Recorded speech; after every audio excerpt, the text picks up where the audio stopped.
Hello friends. जैसा कि prelims नज़दीक आ रहा है, चाहे आप 2022 का एग्ज़ाम दे रहे हो या फिर 2023 या 24 किसी भी साल का एग्ज़ाम दे रहे हो। सबसे पहले तो ये आपको पता होना चाहिए कि कौन कौन से सेक्शंस पिछले कुछ सालों में बहुत ज़्यादा इम्पोर्टेंस में रहे हैं यूपीएससी के नज़र में। यानी कि अगर पिछले 5-6 सालों के क्वेश्चंस की हम एनालिसिस करें तो हमको पता चलेगा कि कौन से सेक्शन से ज़्यादा क्वेश्चन आए हुए हैं। तो उसी को देखते हुए हम आज ज्योग्राफी की बात करेंगे कि ज्योग्राफी प्रीलिम्स में पिछले 5 साल में यानी कि 2017 से लेकर 2021 तक के प्रीलिम्स में कहाँ कहाँ से ज़्यादा क्वेश्चन देखने को मिले हुए हैं। तो अप्रॉक्स 3-4 ऐसे एरिया हैं ज्योग्राफी में जहाँ से करीब 80% क्वेश्चन पूछे गए हैं। ओके, इन सारे एरियाज को थोड़ा सा देखेंगे और उसके अकॉर्डिंग आपकी प्रिपरेशन भी होनी चाहिए। उन टॉपिक्स पर आपको ज़्यादा थोड़ा सा समय देना होगा और उसको सही से तैयार करना होगा। अब इसका मतलब ये नहीं है कि जहाँ से क्वेश्चन नहीं पूछे गए हैं या फिर ना मात्र के पूछे गए उसको नहीं पढ़ना है, लेकिन हम वेटेज की बात करते हैं तो उसके अकॉर्डिंग हमारा थोड़ा सा प्रिपरेशन या प्रायोरिटी जो हो उसके अकॉर्डिंग होनी चाहिए। तो सबसे पहले हम देखेंगे कि ज्योग्राफी में कितने क्वेश्चन आए हुए हैं पिछले 5 सालों में। ठीक है, तो यहाँ पर आप देखेंगे कि पिछले 5 साल 2017 से लेकर 2021 तक के बीच में 2017 की हम बात करें तो यहाँ पर 8 क्वेश्चन आया था, 2018 में 14 क्वेश्चन, 2019 में 14 क्वेश्चन, यहाँ पर भी 2020 में 17 क्वेश्चन और 2021 में 12 क्वेश्चन यहाँ पर आया हुआ था। हम इनका अगर एवरेज लें तो ऑन एन एवरेज 12 क्वेश्चन हर साल में पूछे जाते हैं। ठीक है, कितने क्वेश्चन? 12 क्वेश्चन हर साल ऑन एन एवरेज इन 5 सालों के एवरेज के अकॉर्डिंग पूछे जाते हैं। 2012-13 में देखिएगा तो वहां तो करीब 20-20 क्वेश्चन भी पूछे जाते थे ज्योग्राफी से। ध्यान रखिएगा, इन्वायरमेंट की हम यहाँ पे बात नहीं कर रहे हैं।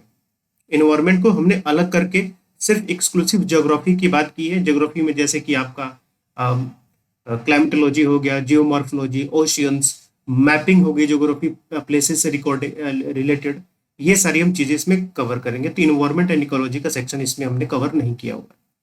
तो केवल ज्योग्राफी से ऑन एन एवरेज हर साल 12 क्वेश्चन आते हैं। अब इन 5 सालों में करीब 60 से 65 क्वेश्चन पूछे गए हैं ज्योग्राफी से। तो इन 60 से 65 क्वेश्चन में सबसे ज्यादा क्वेश्चन कहाँ से पूछे गए हैं ये आपको जानना होगा। और फिर आपको लास्ट में मैं ये भी बताऊंगा कि कहाँ कहाँ से उन टॉपिक्स को आपको करना है। ओके, तो इससे आपका समय भी बचेगा और आसानी से आप प्रिपरेशन भी कर सकते हैं। तो चलिए सबसे पहले देखते हैं हम टॉपिक्स के बारे में कि जहाँ से क्वेश्चन आया हुआ है। इन पूरे 5 साल की बात कर रहे हैं। तो इन पूरे 5 साल में जहां पर 60 से 65 क्वेश्चन आपको देखने को मिले हैं टोटल मिला के 5 साल का, ऑन एन एवरेज 12 क्वेश्चन के आसपास। ज्योग्राफी जो टॉपिक है, ज्योग्राफी से केवल एक क्वेश्चन पूछा गया है पिछले अब 5 साल में, और इसमें जो आपका वो भी क्वेश्चन पूछा गया है वो पूछा गया है वोल्केनो से। This is the volcano. और वोल्केनो में भी क्या पूछा गया, ये लोकेशन बेस्ड था। जैसे कि अंडमान निकोबार में आपको बैरन आइलैंड हो गया, एकमात्र एक्टिव वोल्केनो जो इंडिया में पाया जाता है। तो इसी तरीके से लोकेशन बेस्ड आपको वो पूछा गया था। तो वोल्केनो का टिपिकल ट्रेडिशनल जो थ्योरी होती है वो नहीं पूछी गई थी कि वोल्केनो क्या होता है, ये किस किस तरीके से होता है, इसके रीजंस क्या क्या होते हैं, ये कुछ नहीं पूछा गया था। तो ये एक्चुअली क्या था, प्लेस बेस्ड या लोकेशन बेस्ड ये क्वेश्चन आया हुआ था। और पिछले 5 साल में जियोग्राफी से जियोमॉर्फोलॉजी से बस एक ही क्वेश्चन आपको देखने को मिला है। तो इस तरीके से इसका जो वेटेज कहे हम जियोमॉर्फोलॉजी का, this is the area of list weightage in last 5 years. इसके बाद हम क्लाइमेटोलॉजी की बात करते हैं। Climatology one of the most targeted topic of prelims, जहां से साइक्लोन से भी, जेट स्ट्रीम, सन मूवमेंट, क्लाउड्स, रेनफॉल, मॉनसून, लगभग सभी एरिया से पूछा गया है। क्लाइमेटोलॉजी है क्या?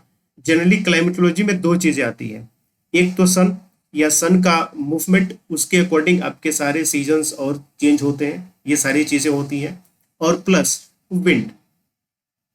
सन और विंड इन दोनों का ही combination, this is the climatology, और इसके अलावा क्लाइमेटोलॉजी कुछ है नहीं। और ये यहाँ दोनों तरीके से क्वेश्चन आए हुए हैं। विंड से भी जैसे पूछा गया है, जेट स्ट्रीम वगैरह भी पूछे गए हैं, और सन के मूवमेंट से भी क्वेश्चन पूछा गया है, और इसी से रिलेटेड ये सारे क्वेश्चन आते हैं। मानसून में जब हम इंडियन मानसून पढ़ते हैं तो इंडियन मानसून के अलावा इसमें आपको इल नीनो भी पढ़ना होगा, इसमें ला नीनो भी पढ़ना होगा, इसमें इंडियन ओशियन डाइपोल भी पढ़ना होगा, सब इसी का पार्ट है। तो उसी में ये आपके यहाँ से भी क्वेश्चन आए हुए हैं। तो करीब 13 क्वेश्चन पिछले 5 साल में आपको सिर्फ क्लाइमेटोलॉजी से देखने को मिले हैं। अगर आप ऑन एन एवरेज निकालें तो कम से कम 2 क्वेश्चन आपको हर साल पूछे जाते हैं ऑन एन एवरेज, या फिर आप 3 भी कर सकते हैं। तो 2 से 3 क्वेश्चन आपको हर साल यहाँ पर क्लाइमेटोलॉजी से पूछे जाते हैं। तो climatology one of the most favourite topic of UPSC in prelims. जब जियोमॉर्फोलॉजी से पहले क्वेश्चन आते थे, जब वो लोग प्लेट बाउंड्रीज की बात करते थे, माउंटेन फॉर्मेशन की बात करते थे, तो यही मेनली टॉपिक है जियोमॉर्फोलॉजी में, माउंटेन फॉर्मेशन और प्लेट बाउंड्री या फिर अर्थ इंटीरियर। उसके बाद तो ज़्यादा फिर जियोमॉर्फोलॉजी में कुछ है नहीं, वोल्केनो पढ़ लेते हैं, अर्थ क्वेक पढ़ लेते हैं, काम खत्म। ओके, तो अब क्वेश्चन क्लाइमेटोलॉजी से आता है। रीजन ये है ना कि जियोमॉर्फोलॉजी एक स्टैटिक टॉपिक की तरह हो जाता है और क्लाइमेटोलॉजी काफी डायनेमिक टाइप का है। डायनेमिक टाइप का मतलब ये है कि आप कई सारे क्वेश्चंस बना सकते हैं। ऑप्शंस को फ्रेम करना हो ट्विस्ट के साथ तो वो क्लाइमेटोलॉजी में पॉसिबल होता है, क्योंकि क्लाइमेटोलॉजी एकदम प्रैक्टिकल सब एक टॉपिक है कि विंड का मूवमेंट, सन का मूवमेंट किस तरीके से होगा, कौन से अलग अलग साइक्लोन्स होते हैं, विंड में भी कई टाइप्स होते हैं। तो ये थोड़ा सा ट्रिकी हो जाता है। दैट्स वाई यहाँ पर ऑप्शन बनाने में ज़्यादा वैरायटी मिलती है यूपीएससी को, और जियोमॉर्फोलॉजी में ऑप्शन बनाने में वैरायटी नहीं मिलती। तो इसकी वजह से क्लाइमेटोलॉजी को ज़्यादा फेमस यहाँ पे को टारगेट किया गया है। तो आपके टारगेट में क्लाइमेटोलॉजी रहना चाहिए, जियोमॉर्फोलॉजी कम होना चाहिए। मैं ये नहीं कह रहा हूँ कि आपको नहीं पढ़ना है, लेकिन ज़्यादा फोकस आपको कहाँ करना है ये आपको पता होना चाहिए। चलिए नेक्स्ट चलते हैं एग्रीकल्चर। एग्रीकल्चर से पिछले 5 सालों में 17 से 18 क्वेश्चन पूछे गए। वन ऑफ द ये सबसे फेवरेट टॉपिक है यूपीएससी का प्रीलिम्स में। एग्रीकल्चर 17 से 18 का मतलब समझते हैं कि करीब आप समझ लीजिए कि 3 से 4 क्वेश्चन हर साल। 3 तो मिनिमम, आप 3 भी मान के चलिए तो 5 3 15 तो ऐसे ही हो गया अगर हर साल 3 क्वेश्चन आते हैं तो 3 से 4 क्वेश्चन हर साल लगभग ऑन एन एवरेज एग्रीकल्चर से पूछे जाते हैं। ये टॉपिक तो आप कभी भी इग्नोर नहीं कर सकते हैं किसी भी हर हाल में। ओके, और इसमें क्या क्या टॉपिक से पूछे गए हैं? टाइप्स ऑफ फार्मिंग, जिसमें organic, fertigation, zero tillage, fertiliser से भी ज्यादा क्वेश्चन पूछे गए हैं, और क्रॉप से करीब 8 क्वेश्चन पूछे गए यहाँ पे, सॉइल से भी 3 क्वेश्चन पूछे गए हैं, स्पाइसेस से इरिगेशन, वाटर कंजर्वेशन, क्योंकि इरिगेशन का रिलेशन वाटर कंजर्वेशन से भी होता है। आजकल माइक्रो इरिगेशन की काफी चर्चा हो रही है, तो एक्चुअली ये टेक्निक क्या है? वाटर कंजर्वेशन का ही टेक्निक है। तो यहाँ से करीब 17 से 18 क्वेश्चन पूछे गए हैं। कभी भी आप इसको इग्नोर नहीं करेंगे। अगर आपने इस टॉपिक को इग्नोर कर दिया, अभी 2-3 एक हमने क्लाइमेटोलॉजी देखा, अभी एग्रीकल्चर देखे, अभी हम इंडियन मैप देखेंगे। इंडियन मैप पे जिसमें 10 क्वेश्चन पूछे गए पिछले 5 साल में, यानी कि करीब 2 क्वेश्चन ऑन एन एवरेज हर साल में पूछे गए। तो ये 3 ऐसा टॉपिक है ना जिसको अगर आपने इग्नोर कर दिया, या फिर यहाँ पे आपसे क्वेश्चन अगर गलत होने लगे, तो मुश्किल हो जाएगा प्रीलिम्स में सिलेक्शन लेना, क्योंकि ये काफी सिंपल क्वेश्चन होते हैं। इन क्वेश्चन को गलत करने का मतलब है कि आपकी पॉसिबिलिटी अब कम होने लगी है प्रीलिम्स क्वालिफाई करने के लिए। ओके, तो इन सब का ध्यान रखना है। और कभी कभी क्वेश्चन कंबाइन टाइप के आते हैं, सॉइल और क्रॉप को कंबाइन कर देते हैं। एक बार इन्होंने क्वेश्चन पूछा था ब्लैक सॉइल से, तो ब्लैक सॉइल को फिर कॉटन को उन्होंने कंबाइन कर दिया, तो क्रॉप एंड सॉइल भी कंबाइन हो जाते हैं। ये आपको ध्यान रखना है। फर्टिलाइजर में भी उन्होंने कई सारे क्वेश्चन पूछे। फर्टिलाइजर में जनरली जो आपका यूरिया हो गया, अब जैसे कि भारत सरकार ने यूरिया को नीम कोटेड यूरिया कर दिया है, अब नीम कोटेड यूरिया ही प्रोड्यूस होगा, दूसरा यूरिया नहीं प्रोड्यूस होगा, जैसा सरकार का कहना है। तो इससे भी क्वेश्चन एक आया हुआ था नीम कोटेड यूरिया से। उसके बाद एनपीके जो होता है फर्टिलाइजर, यहाँ से भी क्वेश्चन आते हैं। अब फर्टिलाइजर हुआ, क्रॉप्स हो गए, तो क्रॉप से ट्रेडिशनल क्वेश्चन भी आए हुए हैं कि ये पर्टिकुलर उन्होंने क्रॉप दे दिया, या फिर एक कंडीशन उन्होंने बता दी कि 25 से 30 डिग्री सेल्सियस का टेम्परेचर होना चाहिए, रेनफॉल भी 150 से 200 आपको सेंटीमीटर के आसपास में रेनफॉल होना चाहिए, ट्रॉपिकल एरिया होना चाहिए। तो बताइए कौन सा फसल होगा इसमें से? तो बेसिकली ये क्या है कि उस क्रॉप की कैरेक्टरिस्टिक्स है। तो इस तरीके से भी क्वेश्चन आए हुए हैं। क्रॉप्स के क्वेश्चन इस तरीके से भी आए हुए हैं कि पिछले 5 साल में कौन सी क्रॉप का प्रोडक्शन के ट्रेंड क्या रहा है, घटा है या बढ़ा है, उनका इंपोर्ट का ट्रेंड क्या है, एक्सपोर्ट का ट्रेंड क्या है, तो यहाँ से भी क्वेश्चन रहते हैं, इस तरीके से आया है। तो अब ये सब क्वेश्चन कहाँ से मिलेंगे, हम ये भी बात करेंगे कि इस तरीके के जो डायनामिक क्वेश्चन होते हैं वो कहाँ से आप सॉल्व कर सकते हैं। ठीक है, तो एग्रीकल्चर से 17 से 18 question you cannot ignore. Indian map से 10 question, on an average 2 question हर साल पूछे जाते हैं, जिसमें से ग्लेशियर से भी पूछा गया है। ग्लेशियर से में एक बार सियाचिन ग्लेशियर और वहां से और कुछ ग्लेशियर का भी दिया गया था और बताया गया था कि आप बताइए कि इनको वेस्ट टू ईस्ट उसको अरेंज करने के लिए दिया गया था इस तरीके से। रिवर टाउन यानी कि इंपॉर्टेंट रिवर्स और उनके किनारे जो बसने वाले शहर होते हैं, इंपॉर्टेंट शहर, उनका नाम आपको पता होना चाहिए। तो जनरली करंट अफेयर्स वाले होते हैं जो करंट अफेयर्स में रहे होंगे। रिवर सोर्सेस, रिवर कहाँ से निकलती है, ये रिवर्स कौन सी वैलीज में बहती है, रिवर्स की कौन सी ट्रिब्यूटरीज होती हैं, ये क्वेश्चंस आते हैं। ओके, हिमालय से भी क्वेश्चन आए हुए हैं कि कभी कभी हिमालय में ये लोग पिक का नाम दे देते हैं, हिमालयन पिक का नाम देते हैं, हिमालयन माउंटेन्स पे और भी बहुत सारे माउंटेन्स हैं उनके दे देते हैं और उसको अरेंज करने की बात करते हैं कि अरेंज कीजिए। या फिर कभी कभी वो लोकेशन पूछ लेते हैं कि ये जो हिमालयन हिमालयन पिक है कौन से स्टेट में पड़ता है। ओके, तो इस तरीके से भी क्वेश्चन आते हैं।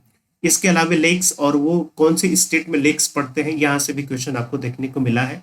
इसके अलावा इंडियन मैप में national parks, wild life sanctuaries, वो भी क्वेश्चन आते हैं। लेकिन जैसा मैंने कहा कि इन्वायरमेंट को मैंने इसमें इंक्लूड नहीं किया है, तो इन्वायरमेंट का एक अलग सेक्शन है, तो उसमें से हम देखेंगे कि कहाँ कहाँ से सॉल्व कर सकते हैं। इसके अलावा आजकल ट्रेंड जो है एक अलग तरीके से शिफ्ट हो रहा है, उसकी भी हम बात करते हैं अभी। खैर, वर्ल्ड मैप में देखें तो पिछले 5 साल में 4 क्वेश्चन पूछे गए हैं वर्ल्ड मैप में। तो ऑन एन एवरेज एक क्वेश्चन आपको वर्ल्ड मैप का हर साल रहता है, जिसमें रिवर कंट्री, कोई रिवर वो है और पूछते हैं कि ये कौन सी कंट्रीज में बहती है या किन किन कंट्रीज से होके बहती है, क्योंकि कुछ रिवर होती है जो एक से ज्यादा कंट्रीज में बहती है। उस कंडीशन में कोई वाटर बॉडी और उसके नेबरिंग कंट्रीज का नाम, जैसे पूछ लेंगे कि कैस्पियन सी है, उसके आसपास के नेबरिंग कंट्रीज का नाम बताइए। ओके, ब्लैक सी है, मेडिटेरियन सी है, उसके आसपास की कंट्री का नाम बताइए, तो ऐसे पूछते हैं वो। इसके अलावा इंपॉर्टेंट प्लेस और वो कौन सी कंट्रीज में पाए जाते हैं, तो इंपॉर्टेंट प्लेस जो कि न्यूज़ में रहते हैं, जैसे अभी यूक्रेन का मामला चल रहा है, तो यूक्रेन में 2-3 प्लेसेस काफ़ी फेमस है, तो वो आपको जानना होगा। यूक्रेन के कैपिटल के अलावा, क्यू के अलावा और भी कुछ एरियाज है, तो इस तरीके से न्यूज़ में रहते हैं और कंट्री से पूछे जाते हैं। तो यहाँ से 4 क्वेश्चन पूछे गए पिछले 5 साल में, यानी कि उन्होंने एवरेज 1 क्वेश्चन पूछा गया। मिनरल से 3 क्वेश्चन पूछे गए हैं, वेजिटेशन से 1 क्वेश्चन पूछा गया है, पावर से 1 क्वेश्चन पूछा गया था एक बार, वो भी सोलार से। इसके अलावा मैग्नेटिक फील्ड से 1 क्वेश्चन, ये कौन सा मैग्नेटिक फील्ड है, वो फिजिक्स वाला मैग्नेटिक फील्ड नहीं है, ये जियो मैग्नेटिज्म है, अर्थ का मैग्नेटिक फील्ड होता है। तो वहां से 1 क्वेश्चन पूछा गया है पिछले 5 साल में, यानी कि लगभग इसका वेटेज ना के बराबर है। ओशियन से भी 1 क्वेश्चन पूछा गया, ये भी वेटेज लगभग ना के बराबर है। ट्राइब से पीवीटीजी ट्राइब के बारे में एक बार पूछा गया था, तो एक्चुअली पीवीटीजी ट्राइब आपको आर्ट एंड कल्चर में भी आ जाता है, ज्योग्राफी का भी हिस्सा है, तो दोनों में कंसीडर किया जा सकता है, आप जहां पर भी इसको कंसीडर कर ले। तो वो एक बार पूछा किया गया था। फॉरेस्ट लगातार आप देख रहे हैं कि पिछले 3 साल से 1 क्वेश्चन जरूर पूछा जा रहा है, और फॉरेस्ट में ये नहीं पूछा जाता कि ये एवरग्रीन फॉरेस्ट है, वो थॉर्नी फॉरेस्ट है, और ट्रॉपिकल रेन वो फॉरेस्ट है, तो ये चीज़ें नहीं पूछते। ये पूछते क्या है, ये पूछते ये है कि सबसे ज़्यादा आपको एब्सोल्यूट टर्म्स में फॉरेस्ट एरिया कहाँ पर है, परसेंटेज टर्म्स में कहाँ है, पिछले 5 साल में कहाँ पर फॉरेस्ट कवर लगातार बढ़ा है, कहाँ पर घटा है, ट्रेंड पूछते हैं ये। तो ये सब क्वेश्चंस कहाँ से बनेंगे, अभी भी हम इसकी चर्चा करेंगे। तो अभी हम जितने टॉपिक्स देखें, इनमें से 3-4 टॉपिक्स, ठीक है, कौन कौन से, पहला था हमारा आपको क्लाइमेटोलॉजी, दूसरा था एग्रीकल्चर, तीसरा था आपका इंडियन मैप, ठीक है, इसमें हम फॉरेस्ट को भी इंक्लूड करेंगे क्योंकि आजकल इसका धीरे धीरे वेटेज बढ़ रहा है। फॉरेस्ट इंक्लूड कर लीजिए और वर्ल्ड मैप इंक्लूड कर लीजिए। ये इतने जो क्वेश्चंस हैं, ये करीब आपको 85% क्वेश्चन यहीं से पूछे जाते हैं। 85% क्वेश्चन, फिर बहुत आसान क्वेश्चन होते हैं, और बाकी के आपको पढ़ने की उतना मगजमारी करने की जरूरत नहीं है, उनको बाद में पढ़िएगा, पहले इन टॉपिक्स को आपको कंप्लीट करना होगा। 85 क्वेश्चन बहुत होता है ना, अगर 12 क्वेश्चन आता है तो आप आराम से 10 क्वेश्चन बना सकते हैं। तो हम बात करते हैं कि ये करना कहाँ से है। तो पहले हम सोर्स की बात करते हैं। हमारा फर्स्ट सोर्स जो होगा वो होगा एनसीईआरटी 6 से लेकर 12 तक। तो आपको कैसे पढ़ना है, पूरा एनसीईआरटी नहीं पढ़ना। आपको क्या करना है कि इसमें कौन कौन से टॉपिक पढ़ने हैं। इसमें क्लाइमेटोलॉजी, एग्रीकल्चर, ठीक है, क्लाइमेटोलॉजी एंड एग्रीकल्चर, दो टॉपिक, ये आपका काम हो गया। अब इंडियन मैप तो ये डायनामिक है, ये तो आपको एटलस से पढ़ना है, बुक से पढ़ना है नहीं। तो ये तो आपको मैप से करना है, जो भी आपके पास एटलस वगैरह होगा, ऑक्सफोर्ड, ब्लैक स्वैन, टीटी के जो भी आप रखते होंगे उससे आपको करना है, ठीक है। वर्ल्ड मैप अगेन ये भी मैप का मैटर है, बुक से कोई रिलेशन नहीं है, एटलस अगेन उसके लिए। तो क्लाइमेटोलॉजी और एग्रीकल्चर का टॉपिक 6 से 12 तक के एनसीईआरटीज में इन टॉपिक्स को खोजिए, इंडेक्स में मिल जाएगा कि हाँ ये क्लाइमेटोलॉजी एग्रीकल्चर है। उन टॉपिक्स को पढ़ लीजिए या फिर अंडरलाइन कर लीजिए या फिर उनको एक दिन बैठ के सारा का नोट्स बना लीजिए। एक दिन में खत्म हो जाएगा, कुछ नहीं करना है, ओके। क्योंकि अगर आपने पढ़ा होगा पहले तो, और आपकी स्पीड अच्छी खासी होगी तो, अदरवाइज 2 से 3 दिन काम निपट जाएगा आपका क्लाइमेटोलॉजी एंड एग्रीकल्चर में, ठीक है। अब मैप की बात हो गई कि आपके पास कोई भी मैप होगा तो वो कर लेना है। फॉरेस्ट की बात करें तो फॉरेस्ट के क्वेश्चन जो आते हैं ये कहाँ से आप सॉल्व करेंगे। तो जो फॉरेस्ट के लिए क्वेश्चन आते हैं इनके दो सोर्स हैं। एक है आपका इकोनॉमिक सर्वे। इकोनॉमिक सर्वे में एकदम क्लियरली बताया गया है कितना कवर है, कितना डिक्रीज हुआ है, कितना इंक्रीज हुआ है। फॉरेस्ट में भी कई तरीके के टाइप्स होते हैं, जैसे हाईली डेंस कैनोपी वाले फॉरेस्ट होते हैं, उससे कम डेंस वाले होते हैं, फिर उससे कम वाले होते हैं, देन लिस्ट डेंस वाले होते हैं। तो 3-4 वैरायटीज होती हैं। तो किसका कैटेगरी कौन से एरिया में बढ़ा है, अगर डेंस फॉरेस्ट में बढ़ा है तो कौन सी स्टेट में डेंस फॉरेस्ट जो है वो इंक्रीज किया है, ये सब कुछ आपको इकोनॉमिक सर्वे में बहुत अच्छी तरीके से दिया हुआ है। इसके अलावा मिनिस्ट्री ऑफ इन्वायरमेंट की एक रिपोर्ट आती है स्टेट ऑफ फॉरेस्ट रिपोर्ट करके, स्टेट ऑफ फॉरेस्ट रिपोर्ट करके। ये अगर दोनों आप डॉक्यूमेंट पढ़ लेंगे फॉरेस्ट से रिलेटेड, आपका बेड़ा पार हो जाएगा। अब फॉरेस्ट से इससे ज्यादा क्वेश्चन नहीं आने वाला, और वो यहीं से क्वेश्चन पूछते हैं। हमें जो भी तीनों क्वेश्चन पूछे गए हैं यहीं से पूछे गए, ओके। इसके अलावा आपको कुछ नहीं करना है। एग्रीकल्चर, अगेन एग्रीकल्चर का एक पार्ट है इकोनॉमिक सर्वे में भी टॉपिक है, वहां पर इकोनॉमिक सर्वे में वो भी आपको पढ़ना है, क्योंकि एग्रीकल्चर में ट्रेंड भी पूछे जाते हैं क्रॉप्स के, क्रॉप के प्रोडक्शन के, उनके एक्सपोर्ट इंपोर्ट के। तो अगेन एग्रीकल्चर में एक एक्सक्लूसिव टॉपिक ही है ये आपको इकोनॉमिक सर्वे में एग्रीकल्चर के लिए, वहां से भी आपको ये पढ़ना है। अगर आप सिर्फ इतना कर लेते हैं ना, क्या क्या मैंने आपको बताया, मैंने आपको बताया एनसीईआरटी 6 से लेकर 12th क्लास तक कौन सा टॉपिक, क्लाइमेटोलॉजी और दूसरा एग्रीकल्चर। उसके बाद मैंने आपको बताया इकोनॉमिक सर्वे, इकोनॉमिक सर्वे में कौन सा टॉपिक, एग्रीकल्चर एंड फॉरेस्ट, ठीक है। और इसके बाद मैंने आपको फिर फॉरेस्ट का एक और बताया, मैंने स्टेट ऑफ फॉरेस्ट रिपोर्ट जो आता है भारत सरकार का उसको, ठीक है। इकोनॉमिक सर्वे में एक और आप पढ़ना चाहे तो पढ़ सकते हैं इन्वायरमेंट, लेकिन चूंकि इन्वायरमेंट पर अगर आप कहेंगे तो मैं दूसरा एक एनालिसिस लेके आऊंगा, कहाँ से आएंगे क्वेश्चन करना है। तो इकोनॉमिक सर्वे में इन्वायरमेंट वाला भी चैप्टर है, तो ये आपको करना है। तो इकोनॉमिक सर्वे में ये 3 जो चैप्टर्स हैं बहुत इंपॉर्टेंट है, एग्रीकल्चर, फॉरेस्ट एंड इन्वायरमेंट।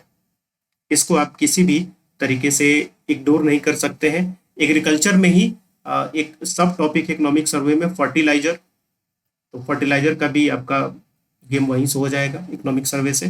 तो आप फर्टिलाइजर को आपको अलग से नहीं कहीं टटोलना है, क्योंकि यहाँ पर भी क्वेश्चन जनरली करंट अफेयर्स वाले ही होते हैं। अगेन यहाँ पर प्रोडक्शन वगैरह की बात की जाती है और जो भी न्यूज रहता है इकोनॉमिक सर्वे में मेंशन रहता है, ठीक है। तो ये सारी चीजें हो जाएंगी एनसीईआरटी 11 to 12, ओनली 2 टॉपिक्स सबसे पहले, और इकोनॉमिक सर्वे के ये 3 चैप्टर्स सबसे पहले।